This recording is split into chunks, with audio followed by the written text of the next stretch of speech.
Hello and welcome to a special all E3 edition of Big Man Rants Weekly Rundown, where yours truly covers the latest news stories from the week from the realms of comics, movies, video games, and television. And this week was the annual E3 Electronics Expo in LA, featuring many of the most prominent companies in the industry, showing off the best and brightest in the future of gaming. So let's do a little E3 roundup and take a look at some of the highlights from the event, shall we? So let's start off with some Sony news. Over at the Sony presentation at E3 this week, Sony debuted PlayStation TV, which will act as competition to devices like the Apple TV, Amazon Fire TV, and Roku, to name a few, in that it can be used as a device with your television to stream services such as Netflix and Hulu. However, that's not all. The PlayStation TV will also come equipped with a PlayStation controller and will give the user access to a library of PlayStation, PS2, PS3, PSP, PS Vita, and future PS4 titles, in which you can play right from the PlayStation TV. And this is pretty cool. I like this idea, as it places just another option out there for the consumers when buying third-party products to stream things like Netflix and Hulu, and also capitalizes on Sony's vast library of hit games, and gives you the ability to get nostalgic and relive some of these awesome titles. And priced at $100, there's really nothing to complain about. It's a hell of a deal and something I'm interested in. And while I'm on the subject of Sony products, Sony also teased some more of their dive into virtual reality gaming with Project Morpheus at E3.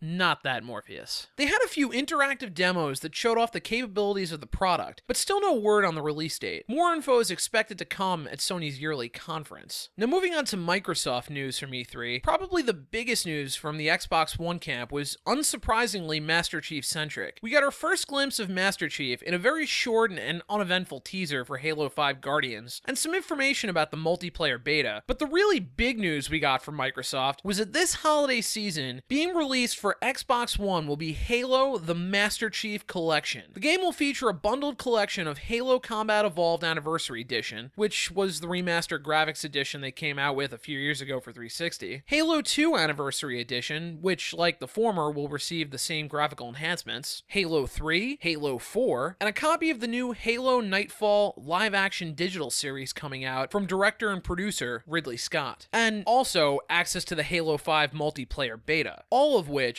will be on one single disc priced at $59.99. A mind-bogglingly incredible value. But the real kicker here is the following. You won't need to switch between games on the disc. The disc includes all 4 Halo games in one convenient hub, so you can literally start a campaign from the first game and play all the way through to the 4th game. Or you can mix and match any levels you want from any of the 4 games. So if you wanted to, you could play through a custom playlist of every Flood level, or every Warthog mission. The combinations are endless. But if you're like me and prefer the multiplayer side of things, the game, again, from one disc, one hub, offers every single multiplayer map ever made with every single weapon and vehicle ever created for the game. Which means finally, after 13 years, fans of the series will finally, at last, be able to play Halo 1 multiplayer against each other online on Xbox Live dedicated servers. A feature that had been not only denied in the original game, but also in the remastered Anniversary Edition. So that alone for me sells the game, and I'm incredibly looking forward to it this holiday season. And finally, moving on to some Nintendo news, Nintendo had a pretty fantastic presentation of their own at E3 this year, teasing a new Legend of Zelda game that will be an open world game with no linear story. So that should be quite interesting indeed, as it's a return to a successful property with a new spin on it. Also teased at this event was a new Mario Maker game, which allows the user to create their very own Mario map within a retro Mario Brothers engine and play through it. It's a pretty cool idea, and one that I think is far overdue. And finally, it was teased that Kirby and Yoshi will be getting their own titles in 2015, which is great that Nintendo is finally capitalizing on successful properties, even if it is always a little late. But these aren't the only properties on the comeback trail, as it was also announced that Nintendo is in early development for a Star Fox sequel to be made for the Wii U. A sequel for a gaming property that is far overdue, and one that I will be extremely looking forward to.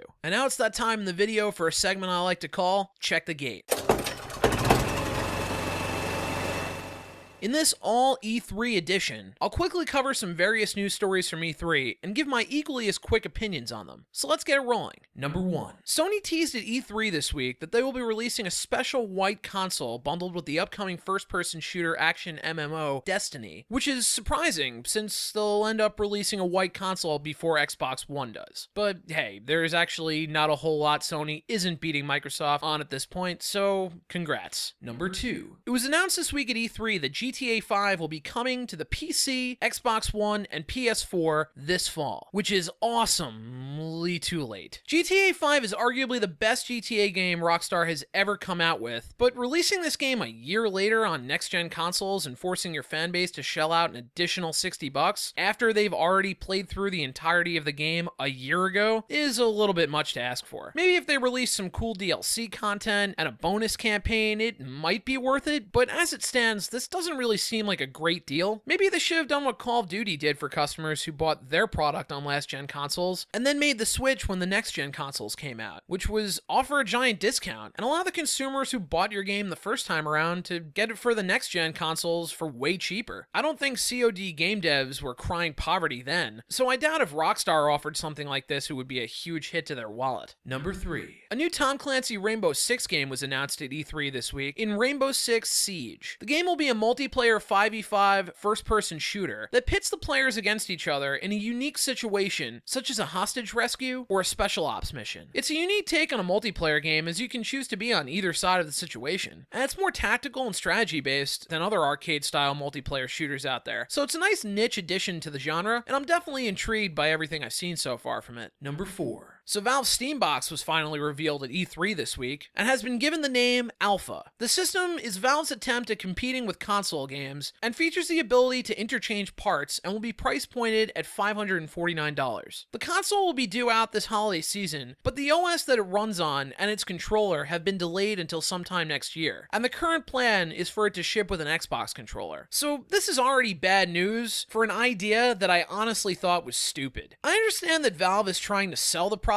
to an average gamer that runs Steam games at a PC quality level on a console, but for $549, I can't imagine the hardware is any better than what the PS4 or the Xbox One already offers. And already things are shipping half complete. So I'm not very optimistic that this is going to take off in its current form. And the other thing that boggles me on this one is that this console will never be a proponent for competitive gaming. For the mere fact that it runs PC games off a controller, and when you're playing against other gamers that are running their games on a gaming rig with a mouse and keyboard, there will always be a disadvantage. So if I were Valve, I would just stick to making Steam the best it can be as a virtual games console, rather than making an actual console. But that's just me. Number 5. Since the Oculus Rift was purchased by Facebook owner Mark Zuckerberg, there have been many questions revolving around the future of the virtual reality device. At E3, it was announced that Mark Zuckerberg wishes to set your mind at ease, as it was reported in an interview with Oculus Rift CEO Brendan Reeb that the purchase of Oculus by Zuckerberg only means good things. Reeb reassures us that Zuckerberg wants to sell the Oculus Rift as a low-cost virtual reality headset. Reeb goes on to say that the Facebook buyout allows them to deliver the virtual reality headset to consumers at a lower cost because they're not looking to drive up high margins on this. Even going on to say that Zuckerberg wants to sell this thing for an even lower price than Reeb would like. There's still some major time between now and the Oculus Rift hitting the shelves, but this is definitely good news going forward, and I'm really excited that the technology of virtual reality is becoming a thing, and more developers are taking an interest in trying to perfect this technology for use in the gaming market today, something I'm extremely excited about. Number 6. Call of Duty's next title by developer Sledgehammer Games, Call of Duty Advanced Warfare, got a 10-minute gameplay trailer at E3 this week. In the trailer, we get a good look at some of the weaponry, including some very cool-looking multi-purpose grenades, and a look at the new graphics engine Sledgehammer will be bringing to the table for this year's coming installment. And I really like what I'm seeing so far. I love how Activision has now added Sledgehammer Games to the fold as a third studio to work on Call of Duty projects. I believe the new 3-year lifespan between each studio title will breathe a fresh breath of new life into a tiring franchise, and it really looks like Sledgehammer Games took a good look at some of the groundbreaking things that other studios have done with their games, like with Respawn Entertainment's Titanfall, and kind of said, yoink,